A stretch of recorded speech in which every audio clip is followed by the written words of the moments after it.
हमारे साथ इस वक्त भारतीय जनता पार्टी के सीनियर लीडर सांसद दिलीप घोष साहब जुड़ रहे हैं। दिलीप साहब का बहुत स्वागत है इंडिया टीवी के ऊपर, आपके गृह राज्य के। लेकिन इस वक्त हालात बहुत खराब हैं।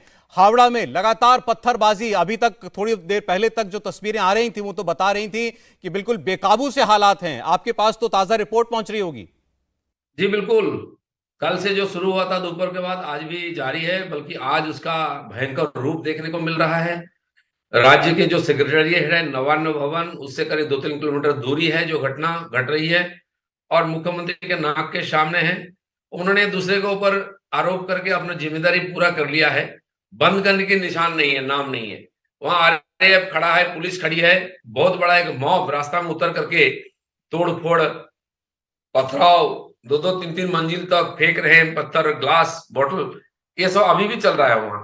नहीं, लेकिन ममता जी तो ये उन्होंने तो सारा का सारा इल्जाम वीएचपी और बीजेपी यानी आप लोगों के ऊपर डाल दिया। उन्होंने तो ये साफ कह दिया है कि इसकी शुरुआत आप लोगों ने की, आप लोगों ने उस रूट से रामनवमी का जुलूस निकाला जो ऑथराइज नहीं था। नहीं देखिए, एक तो बीजेपी का दूर दूर तो कोई संबंध नहीं है। देश में हजारों जगह होता है, बंगाल में भी सैकड़ों जगह रामनवमी का शोभा यात्रा होता है। समाज के हर स्तर के लोग आते हैं और शांतिपूर्वक जुलूस चलती है, बाकायदा परमिशन लेके होता है। यहाँ भी वही हुआ है, उनके पास पेपर है। जो रूट पुलिस बताया था उसी से जा रहे थे, पुलिस भी साथ में जा रही थी। अचानक छतों से उन पर पथराव शुरू हो गया और आक्रमण हुआ। पुलिस का गाड़ी और पुलिस को भी आक्रमण किया गया है। ये केवल शोभा यात्रा का बात नहीं है। जिस प्रकार दूसरे जगह भी कई कई जगह हुआ है, पुलिस को टारगेट किया जा रहा है। ये बड़ा एक समस्या है कि कानून व्यवस्था का बंगाल से कई दिनों सालों से कानून व्यवस्था की हालत बहुत गंभीर है। और पिछले 4 दिन पहले 7 साल की लड़की के साथ बलात्कार हत्या हुआ, उसको लेके इसी प्रकार आगजनी, तोड़फोड़, ट्रेन रोको, बस जलाओ, पुलिस का ऊपर पथराव, सब हुआ था। तो लगातार जो बदमाश है, एंटी सोशल, उनका हौसला बढ़ते जा रहा है, क्योंकि सरकार इनके साथ सख्त कार्रवाई करती है।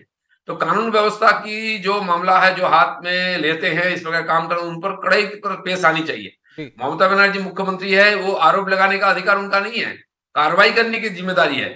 लेकिन लोग ममता, आरोप लगाते होंगे। दिलीप साहब, ममता बनर्जी बड़े अजीब तरीके से मुझे कहना पड़ रहा है, उन्होंने जिस तरीके के स्टेटमेंट्स कल और आज दिए हैं।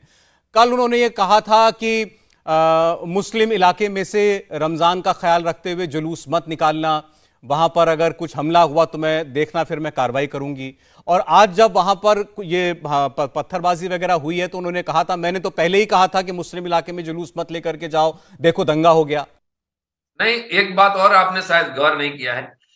उन्होंने बोल दिया रमजान में वो लोग तो हिंसा करते नहीं है, इसीलिए मतलब बोला आप किसी को पहले सर्टिफिकेट दे दिए। ये अधिकार आपको किसने दिया? किसने आपसे सर्टिफिकेट मांगा है? आप दंगा का धमकी भी देंगे, किसी एक समुदाय को टारगेट करेंगे, किसी समुदाय को पहले क्लीन चिट दे देंगे। इससे पता चलता है कि कोई मामला गड़बड़ है, आपकी मन में कुछ और है, आप कुछ बोल रहे हैं। पिछले साल उसी जगह पर इसी प्रकार हिंसा हुई थी, तो फिर दोबारा परमिशन दिए आपने और पुलिस भी साथ में थी। तो पुलिस को होशियार सावधान रहना चाहिए था कि इस प्रकार ना हो, क्यों इस प्रकार लोग कुछ वहां है जो गड़बड़ करते हैं।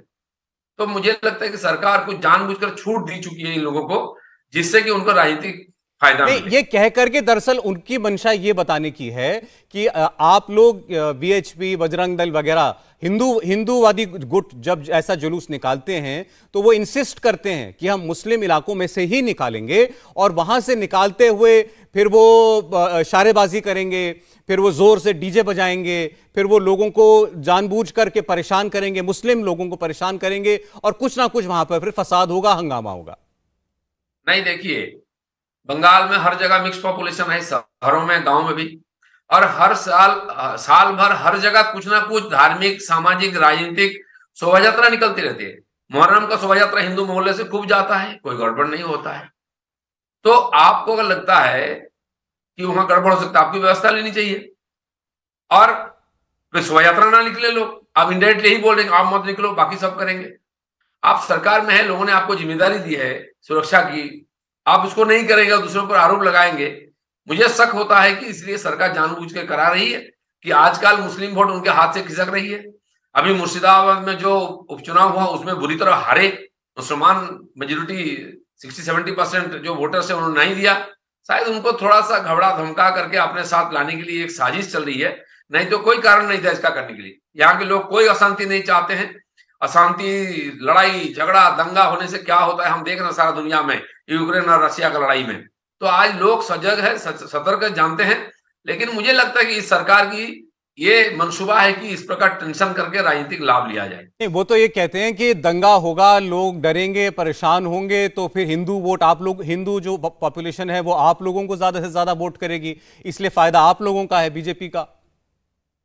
नहीं, ये बोलने के लिए है। हम तो पिछले 4-5 साल से बढ़े हैं, कहां दंगा किया हमने। हमने काम किया है, लोगों के लिए आंदोलन किया है, इनका जो भ्रष्टाचार है, हिंसा, उसका प्रतिवाद किया है। माननीय नरेंद्र मोदी जी का जो विकास का काम, उसको देख के समाज आया है और 30-30 साल राज किया। यहाँ सीपीएम और कांग्रेस दोनों को सफाई करके बीजेपी को मुख्य विपक्षी दल बनाया लोगों ने। हमें कोई करने की जरूरत नहीं, ना कि सारा देश में हम करते हैं। हम अपने काम पर लोगों से अपना मत मांगते हैं। ममता बनर्जी जो लोगों को डरा धमका करके या तो लालच देकर जीती थी ना, आज लोगों के सामने साफ हो गया है।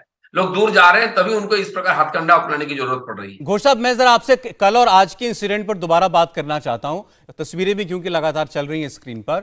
आज जो डेरेक ओब्रायन है, टीएमसी के सांसद, उन्होंने कुछ तस्वीरें और वीडियो जो हैं वो शेयर किए हैं, जिसमें इस रामनवमी के जुलूस में शामिल कुछ लोगों के हाथ में पिस्तौल और तमंचे, तलवारें, इस किस्म के हथियार दिखाई दे रहे हैं। और उन्होंने ट्वीट करके बोला है कि ये सब इलीगल वेपन लेकर के लोग जुलूस में चल रहे थे। तो आप समझ सकते हैं कि ऐसे लोगों की क्या नीयत होगी।